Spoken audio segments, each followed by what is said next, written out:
Je crois que nous devons placer ce deuil national sous le signe de la ferveur patriotique, sous le signe de l'union des cœurs, pour qu'ensemble, on continue à relever les défis que l'avenir nous pose. Chers téléspectateurs, bonsoir et bienvenue à cette édition spéciale de Présidence Actu. 75 vies brisées dans une litanie macabre qui n'arrête pas de s'égrener. Des blessés par centaines, à jamais traumatisés au plus profond d'eux-mêmes, à jamais marqués dans leur chair. Depuis le vendredi 21 octobre 2016, le Cameroun vit des instants graves, des instants douloureux. Seulement, passé l'onde de choc, il faut désormais trouver le juste équilibre entre l'inévitable douleur et la nécessaire résilience. Et c'est bien le sens de la déclaration du président de la République hier dimanche en Simalène à son retour au Bercail. Le président Biya qui a fait de cette journée du lundi 24 octobre 2016 une journée de deuil national après avoir pris une batterie de mesures destinées à alléger la souffrance de ses compatriotes et à faire toute la lumière sur les événements du 21 octobre dernier à Ezeka. Cette édition de Présidence Actu sera naturellement consacrée à ce qui est désormais convenu d'appeler le Vendredi Noir au Cameroun. Mais pour commencer, voici le film du retour du président de la République au Bercail et la déclaration du chef de l'État à sa descente d'avion.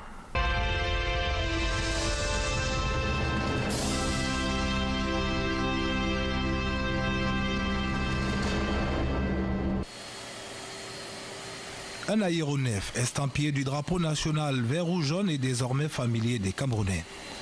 Une météo des plus capricieuses qui alterne subtilement soleil de plomb et menace d'orage.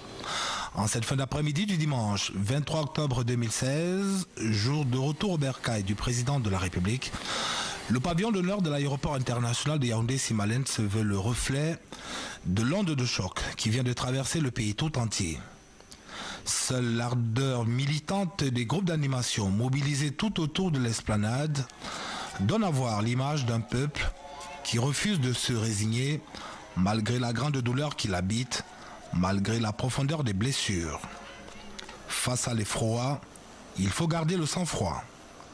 C'est dans cet environnement en tout point singulier que l'avion spécial ayant à son bord, le chef de l'État camerounais achève ses manœuvres. Le président Biya qui en sort a le visage serré. À ses côtés, la première dame Chantal Biya, faisant corps avec la nation entière la douleur de ses compatriotes frappés par la catastrophe de vendredi dernier à Ezeka et avant tout la sienne. C'est bien la raison pour laquelle, bien avant de regagner le Cameroun, Paul Biya a assuré un monitoring permanent des événements de fin de semaine dernière au Cameroun et donné des instructions nécessaires pour leur gestion prompte et efficace. L'escale du pavillon d'honneur de l'aéroport de Simalène va donner au président de la République l'opportunité de procéder à un échange de civilité et à un partage d'informations avec les représentants des différents grands corps de l'État. En tête des personnalités reçues, Marcel Niak-Difendi, le président du Sénat. Il est suivi par le président de l'Assemblée nationale, Kavaye Djibril. Troisième personnalité à être reçue en audience par le président Biya, le Premier ministre Philémon Yan. Face à l'ampleur de la situation à Magnaï et Ezeka, le gouvernement, sous la conduite de son chef, s'est employé non seulement à apaiser la douleur des concitoyens meurtris, mais aussi à apporter des réponses conséquentes à leur détresse. Un élan de solidarité et de compassion qui fait honneur au pays tout entier et qui, dans le même temps, a réussi à mettre à mal l'activisme de quelques habiles récupérateurs qui ont voulu tirer avantage de la situation pour faire vaciller la République. Avec le ministre, secrétaire général de la présidence de la République, Ferdinand Gongo, qui a animé un pôle important de la mise en œuvre des hautes directives présidentielles sur ces différents fronts, il sera aussi question de faire le point. Ce ballet d'audience s'achève avec l'entretien que le président de la République aura avec le ministre directeur du cabinet civil de la présidence de la République, Martin Bellinga-Ebouto.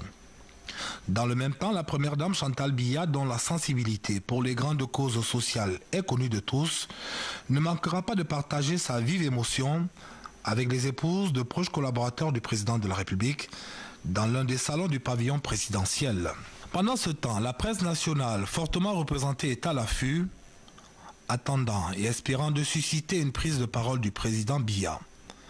Le chef de l'État accepte volontiers de se prêter à l'exercice. En un peu plus de 3 minutes, le président Biya s'adresse à ses compatriotes pour leur faire part de sa vive émotion et celle de la nation entière. Par la suite, il indique la batterie de mesures prises par les pouvoirs publics pour surmonter ces épreuves. Une prise de parole qui rassure en même temps qu'elle vient redonner du baume au cœur des familles sinistrées. L'essentiel étant dit, le chef de l'État, rejoint à nouveau par la première dame, procède à un ultime échange de civilité avant de prendre place à bord de la limousine présidentielle, direction le palais de l'Unité. Un palais à l'entrée duquel des dizaines de compatriotes, malgré la tristesse ambiante, ont tenu à venir exprimer leur bonheur de revoir leur président.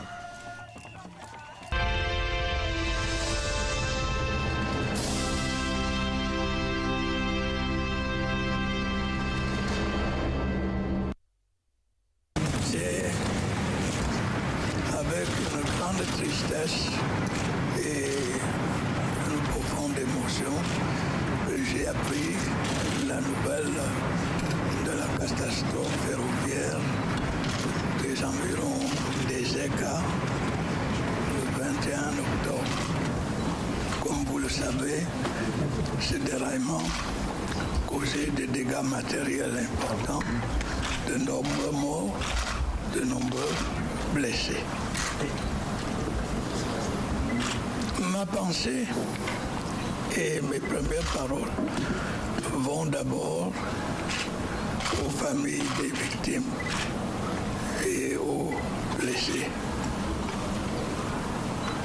Et je tiens à renouveler à leur intention toutes les condoléances attristées que je ressens. Aux blessés, je souhaite un rétablissement rapide. Face à cette catastrophe sans précédent dans notre pays, j'ai ordonné au gouvernement de prendre un certain nombre d'actions, un certain nombre de mesures. En particulier, j'ai prescrit une enquête approfondie pour établir les causes profondes de cet accident ou de cette dame. J'ai également prescrit que les formations hospitalières qui vont recevoir les blessés, les soins aux frais de l'État. J'ai également décidé que le 24 octobre serait déclaré jour de deuil national. Je crois que c'est la meilleure manière de souligner la solidarité entre toute la nation et les victimes de cette catastrophe.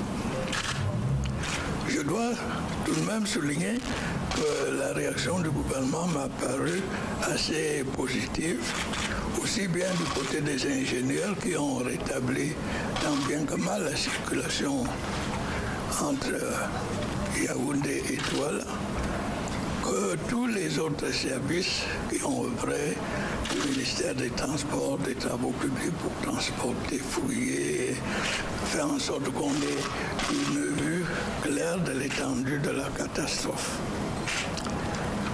Je crois que nous devons placer ce deuil national sous le signe de la ferveur patriotique, sur le site de l'Union des cœurs pour qu'ensemble, on continue à relever les défis que l'avenir nous pose.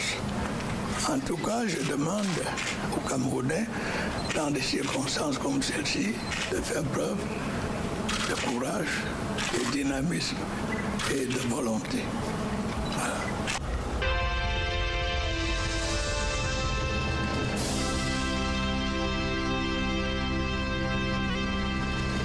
Partageant une douleur qui étreint le pays tout entier depuis la catastrophe ferroviaire des ECA le 21 octobre 2016, c'est un épais manteau de deuil qui enveloppe l'aéroport international Yaoundé-Simalène ce dimanche. Le pavillon d'honneur porte le deuil. Sur les visages, la tristesse se lit dans les mines des personnalités qui attendent d'accueillir le président de la République et son épouse, Mme Chantal Biya.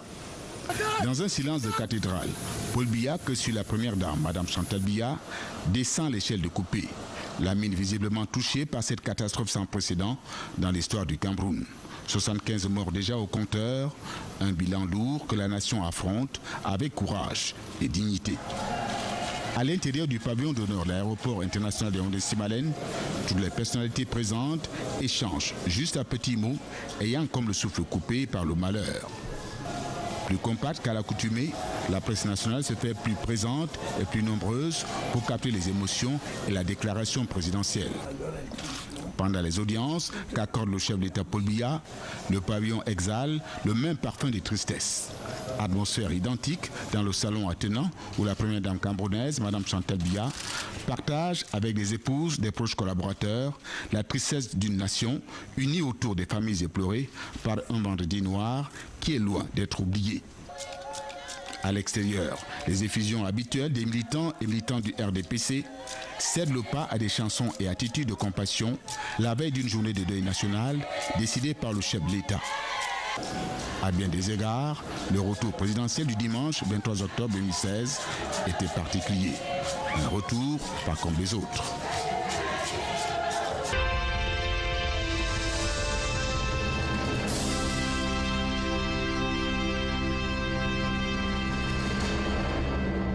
Ici, on revenait pour commencer sur les événements du 21 octobre dernier à Ezeka, non pas pour remuer la plaie, mais pour essayer de comprendre.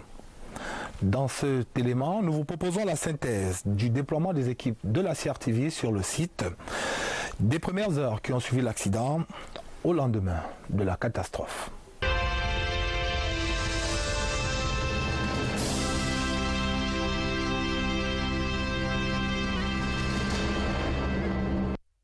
L'horreur, des corps sans vie, des hommes et femmes en larmes, des amas de ferraille qui s'étalent sur plusieurs kilomètres.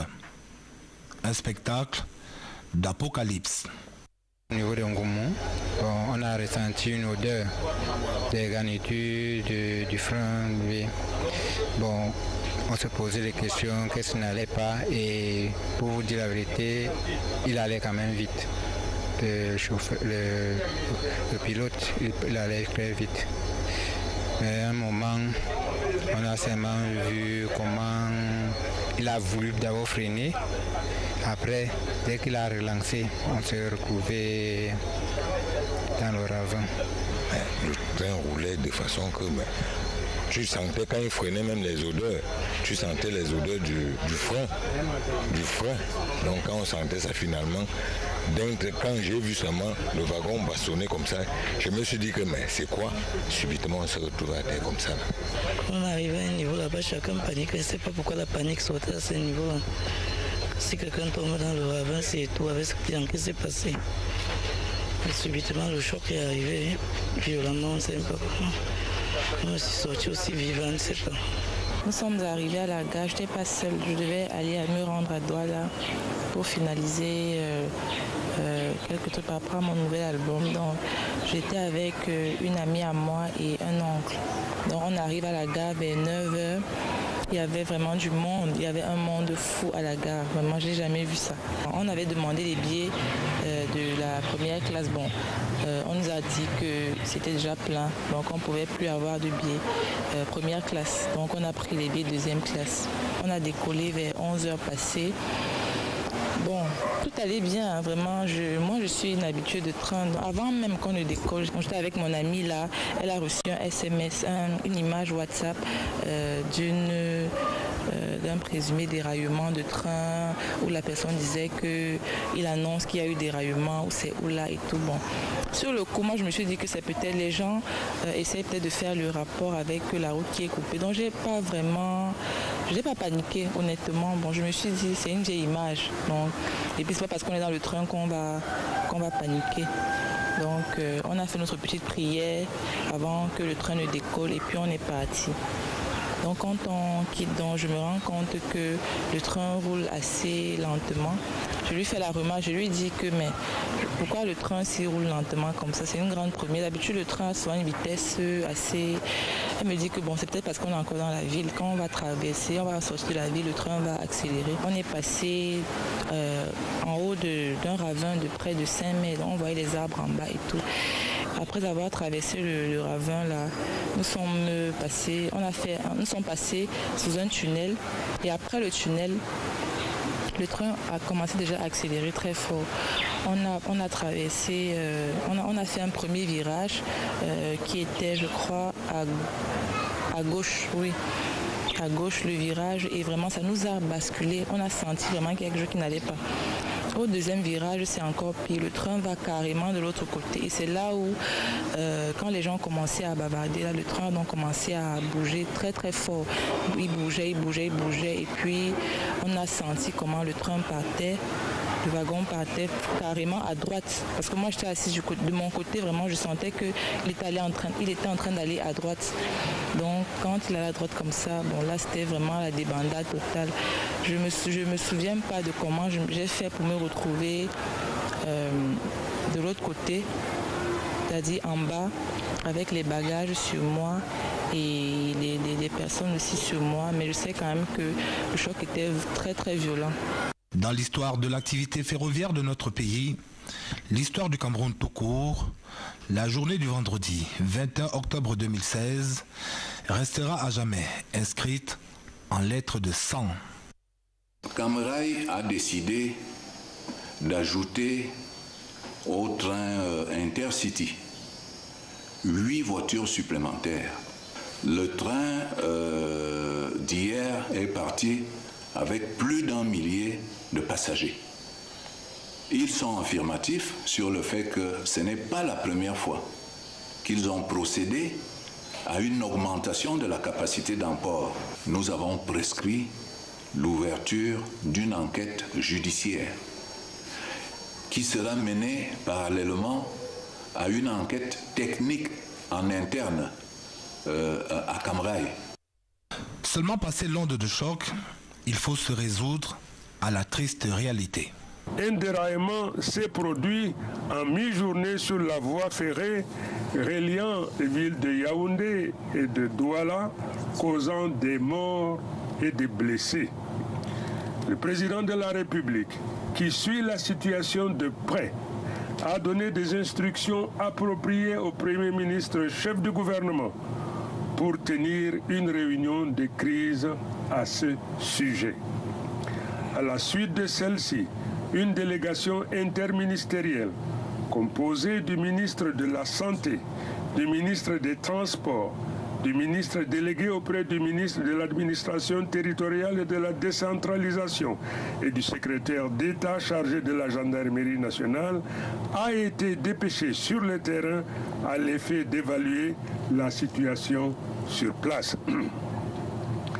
Dès la survenance de l'accident, des moyens nécessaires du ministère de la Défense, du ministère de la Santé publique, de la Protection civile et autres services de sécurité ont été immédiatement mobilisés pour apporter toute aide et assistance aux victimes. La scène de l'accident donne alors à voir l'engagement des forces de l'ordre et de sécurité, ainsi que le courage des médecins. Nous sommes à quelque part du lieu de l'accident et l'accident a été vécu en direct par certains personnels de l'hôpital. Étant donné que l'hôpital est sur un plateau, et que la gare est un peu en dessous, on a une bonne vue du lieu de l'accident. Et automatiquement, il y a une première équipe qui a été dépêchée sur le lieu. Et avec le concours des populations, et les malades, les blessés, ont commencé à être amenés à nous. Et automatiquement, on a débloqué les médicaments essentiels et d'urgence. L'équipe d'urgence ont été déployées et tout le monde a été pris en charge. Et les malades ont été classés par catégorie, des plus graves aux moyens et aux légers. Dans le même temps, le gouvernement se met en branle.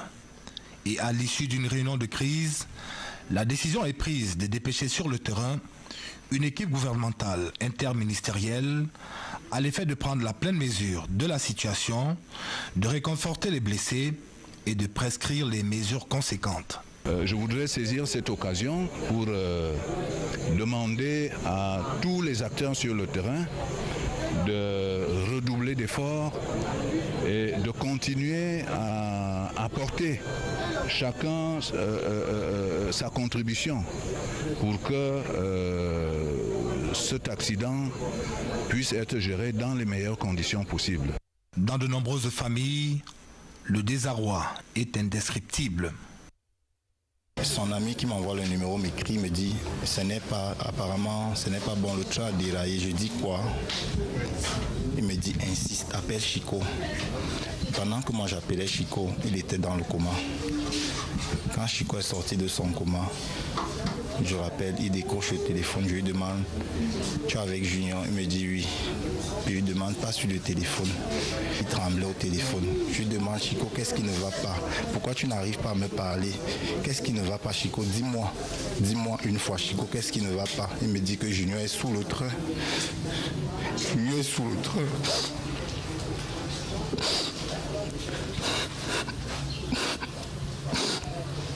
C'est comme ça que j'ai reçu l'information de la mort de mon petit frère. La nuit a déjà recouvert de son épais voile le ciel du Cheleu du département d'Union-Ekele, devenu sans le vouloir sous les feux de l'actualité, mais en réalité, la journée est loin d'être terminée. Nous avons demandé à Camaraï que la première chose à faire consiste à relever les rames du train qui s'étaient renversées dans les ravins. Ces rames ont été relevées et évidemment, on a pu désincarcérer les 14 personnes. Au moment où le train transportant les morts et les nombreux blessés prend la direction de Yaoundé, les équipes médicales sont déjà mobilisées dans les différentes formations hospitalières de la ville pour la prise en charge. Nous avons reçu ce matin 28 patients, adultes et un enfant. Les 28 adultes sont en réalité des traumatisés. Bon, certains sont dans une situation grave, mais pas critique. Actuellement, il y a 3 malades qui sont au bloc opératoire. La prise en charge a été totale sur l'instruction de M. le ministre de la Santé publique. Les familles n'ont eu à débourser aucun franc. La mobilisation observée à Yaoundé est identique à Douala dans le littoral, où les principales formations hospitalières sont également parées pour accueillir les accidentés. Nous sommes à 30 blessés, parmi lesquels un arrivé décédé. Nous avons plusieurs fractures de membres, des fractures du bassin et beaucoup quand même de polycontusions. Mais quand même, ce qu'il faut dire, que la vie en fait ne sont pas en danger. Tous les médecins sont réquisitionnés, ils sont à pied d'œuvre, les blocs opératoires sont en fonctionnement, les équipes infirmières sont en appui et les malades sont pris en priorité en fonction de leur urgence. Certains vont être évacués sur l'hôpital général à cause de plateaux techniques, notamment pour les traumatisés crâniens qui nécessitent une intervention neurochirurgicale. Aucun cas n'a eu un pronostic vital engagé. Nous avons fait les bilans nécessaires et il y a actuellement 6 cas en observation et les autres ont pu rentrer chez eux. Les premiers soins sont donnés, c'était ça la première des choses.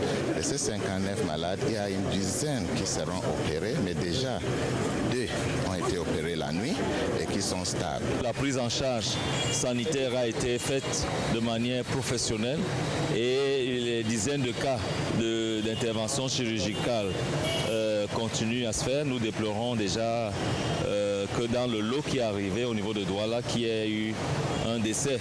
Mais de manière générale, nous saluons cette promptitude de la réaction des médecins vis-à-vis des blessés sans demander quoi que ce soit. Parallèlement à la prise en charge qui s'effectue déjà dans les principaux hôpitaux, le travail lui se poursuit avec acharnement sur le terrain pour sauver des vies là où cela est encore possible et extraire les corps. Une tâche ardue pour laquelle les pouvoirs publics ont mobilisé les moyens conséquents. La principale mission qui nous a été donnée, ce n'est pas forcément l'enlèvement des wagons, mais c'est beaucoup plus l'enlèvement des corps. Donc depuis le matin, nous sommes à 7 corps déjà enlevés et sur une expectative d'environ 14 à 15 corps, parce que nous avons fait des reconnaissances, nous avons eu 14 à 15 corps. Une des principales difficultés, c'est d'abord que les voitures se sont entrelacées, donc il y a certains qui sont dans d'autres voitures. Il y a certains corps qui sont certes accessibles, mais pour les enlever, il faudrait peut-être soit endommager une partie de ces corps. Donc ce que nous ne pouvons pas faire. C'est la raison pour laquelle nous essayons d'aller de la manière la plus minutieuse possible pour que les corps puissent être sortis de manière entière. Sur le site, nous avons un certain nombre de matériel. Nous avons une pelle, nous avons des pelles excavatrices, nous avons des grues qui sont en train de manœuvrer. Et nous avons d'autres engins qui sont en cours. Parce que dans ce genre de manœuvre, généralement, que nous appelons manœuvre de force, et nous préférons avoir un engin de trop plutôt qu'un engin qui est de moins. Nous allons continuer à travailler jusqu'à enlever le dernier corps. 2 jours après le drame, le balai des membres du gouvernement se poursuit pour apporter le réconfort aux rescapés et l'accompagnement des pouvoirs publics aux équipes déployées sur place. Nous sommes venus ici exprimer notre solidarité envers les blessés graves, à l'endroit des familles éprouvées, pour montrer notre accompagnement. Nous lançons un appel à l'endroit des populations locales pour assister les blessés et les familles qui sont venues accueillir leurs personnes. Nous sommes en train d'organiser au niveau de la délégation départementale pour l'accompagnement psychosocial des victimes. Ce qui nous permettra de voir un peu comment renforcer nos capacités dans le domaine de la protection civile. Je rends compte au président de la République et je pense que face à ce qui n'est pas prévisible, c'est-à-dire la catastrophe, qu'on ne peut pas prévoir, il faut à tout le moins essayer de prévenir. De toute évidence, la journée du 21 octobre 2016 restera dans l'histoire comme l'une des plus sombres, même si dans le même temps, elle aura permis de mettre en évidence l'inaltérable capacité de résilience des filles et fils de notre pays.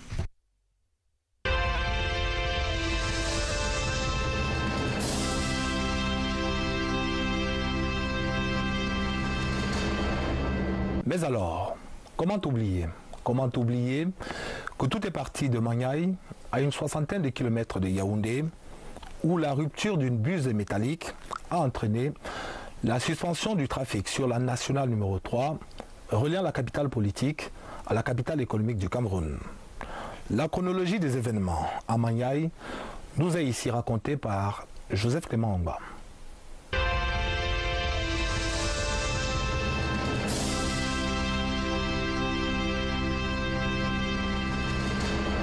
La bonne nouvelle était attendue depuis 48 heures. Dès le samedi 22 octobre 2016, à 13h10 précise, la route passe de nouveau entre Douala et Yaoundé. Après des travaux d'Hercule à Maniaï, dans l'arrondissement de Batombe, département de Nyon-Ekele, région du centre, le point de rupture a été comblé. Un ouf de soulagement pour les usagers d'un axe le plus fréquenté de la sous-région, avec près de 10 000 véhicules qui empruntent cette voie chaque jour, dont des camions en partance pour le Tchad et la République centrafricaine. C'était très difficile, ça a été harassant et c'était même suffisamment préoccupant. Mais ce qui était plus important dans cette opération, c'est que tous les transporteurs dans leur entièreté, vous avez dû le constater vous-même, ils sont tous convaincus des efforts du gouvernement de la République. Ils étaient convaincus que quelque chose sera fait et aujourd'hui, tous sont contents du fait qu'on a quand même on a pallié à cette véritable carence qui a fait tant de mal, mais qui, fort heureusement, on peut se dire comme ça, ne provient de personne, c'est un phénomène naturel, c'est une catastrophe naturelle, elle est là et les autorités de la République ont pris le problème à bras le corps et c'est ainsi que l'ensemble des transporteurs du Cameroun que nous représentons, nous voulons exprimer ici notre profonde gratitude à l'endroit du président de la République, son Excellence M. Paul Biya, qui n'a ménagé aucun effort pour soutenir l'ensemble de la production, l'ensemble des opérations, des opérateurs du secteur, aussi bien camerounais que centrafricains et tchadiens avec qui nous avons des conventions, et même ceux des pays avec lesquels nous n'avons pas de conventions. Je peux citer le Gabon, la RCA, la Guinée équatoriale et le Congo. En général, il y a environ 800 camions qui passent quotidiennement sur ces routes, environ. Donc aujourd'hui, les pertes se chiffrent à environ 2 milliards par jour. Donc 48 heures par jour, vous pouvez imaginer ce que c'est. Mais bon, on va faire comment? On fait avec, c'est comme ça que c'est fait. Encore une fois, nous voulons ici saluer l'engagement et le patriotisme de l'ensemble des Camerounais, au rang desquels la CATV qui a rassuré les gens au jour le jour pour expliquer aux gens qu'il ne sert à rien de s'imaginer que la situation est alarmante ou catastrophique. Certes, ça a été très très dur, nous le savons bien, mais encore une fois, nous avons vu tout le monde à l'œuvre et nous vous en sommes infiniment reconnaissants. Quand j'ai cherché la marchandise, je n'ai pas su. C'est quand j'étais déjà en route qu'on m'a dit que la route était barrée. Bon, j'ai pris la voiture hier, la voiture m'a amené ici hier soir. Je suis rentré sur Boumiébel. Le matin encore, je suis encore revenu.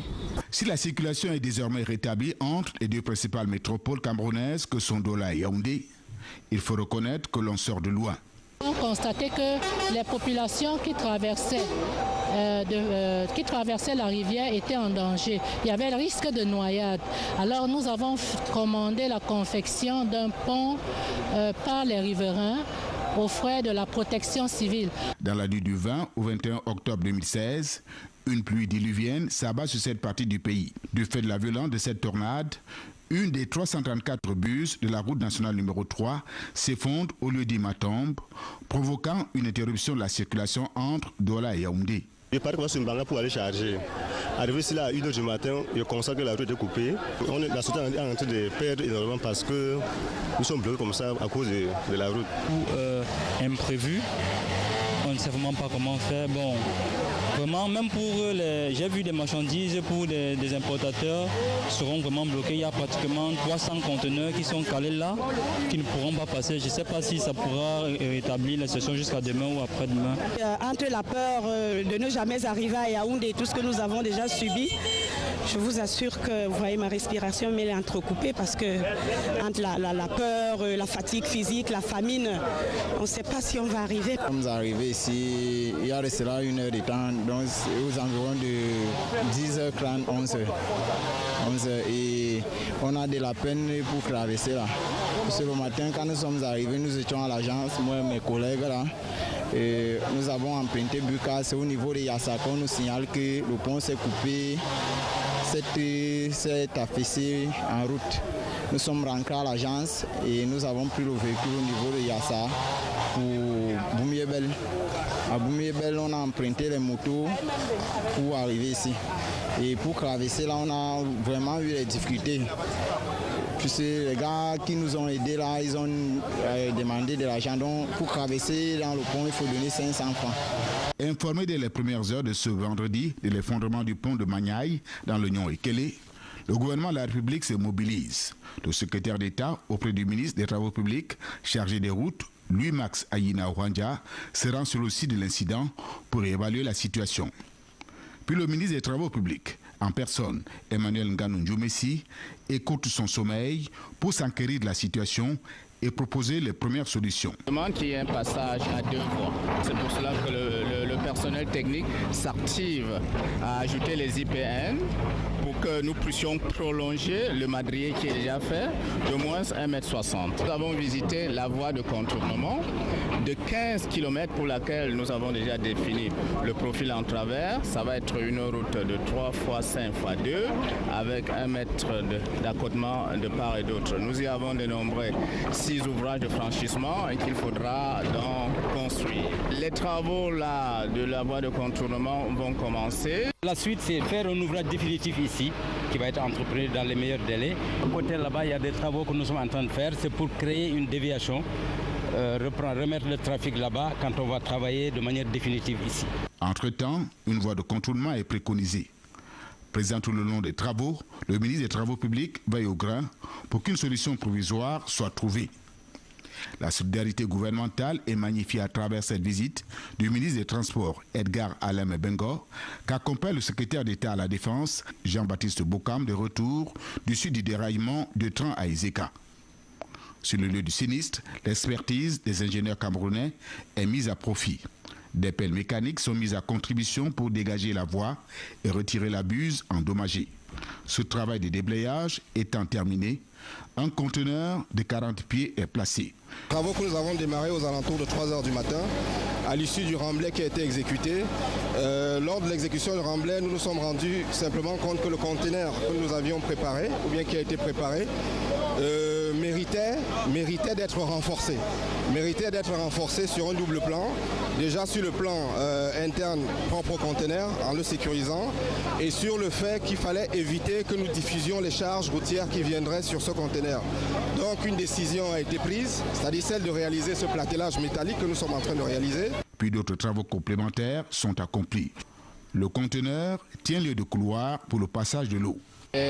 Machines s'activent avec les hommes qui les manipulent. Je me félicite déjà que nous ayons placé ce qui tient lieu de buse aujourd'hui et que nous soyons en train de la stabiliser, c'est-à-dire ce conteneur est en cours de stabilisation. Tout se passe plutôt bien, au rythme véritablement accéléré. Les madriers qui vont tout à l'heure servir à construire le patelage sont déjà disponibles. On a fait un lit de pose en moellon.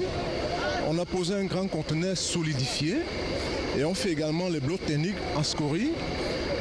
Au-dessus, on va faire de la latérite, puis on va faire 0,31 et il y a une épaisseur minimale importante au-dessus de la buse qui permet la diffusion des charges. Au-dessus du conteneur, nous avons utilisé des profilés métalliques qui s'appuient non sur le conteneur, mais sur les remblais contigus qu'on appelle en termes techniques blocs techniques. Donc toutes les charges sont récupérées par ces profilés métalliques et transmises au sol par les blocs techniques. Donc ce qui fait que le conteneur en place ne subit donc pas les charges dues au trafic important sur cette voie. Au bout de 48 heures de travaux quasiment sans interruption, la voie est finalement rétablie, cédant le passage à plusieurs véhicules. L'apaisement est général en attendant une solution définitive. Nous sommes au bout de 24 heures de travail acharné que nous pouvons enfin permettre aux automobiles de traverser la rivière ici qui sépare Matom de Magnaï. Il reste à régler des détails, des travaux de détail autour de l'ouvrage, mais les premiers véhicules sont passés. Le premier camion chargé de moellons en guise de test. Nous avons réussi ce test. Le camion a traversé sans dommage. Nous pensons que dès maintenant, il reste aux autorités administratives et aux forces de maintien de l'ordre d'organiser la circulation des véhicules. Nous le savons tous, c'est une route qui est en fin de cycle après 30 ans de service. Au ministère des Travaux publics, nous avons terminé les études de réhabilitation. Ces ouvrages d'assainissement que sont des buses qui ont 30 ans sont aussi en fin de cycle et cèdent les uns après les autres. L'étude prévoit de les changer, de les remplacer par des dallos. Nous espérons que dans un avenir très proche, les travaux en question pourront être lancés. En ce qui nous concerne, le projet est mature et ne demande qu'à être lancé au niveau de la consultation des entreprises et son exécution.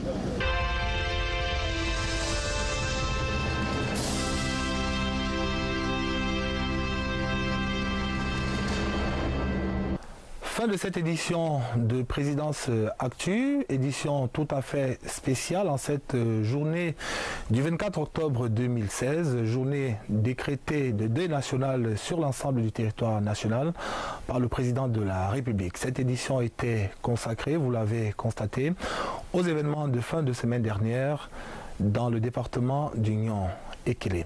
Merci chers téléspectateurs de nous avoir regardés. Prenons rendez-vous dans 2 semaines. Bonsoir. Je crois que nous devons placer ce deuil national sous le signe de la ferveur patriotique, sous le signe de l'union des cœurs, pour qu'ensemble on continue à relever les défis que l'avenir nous pose.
Nuit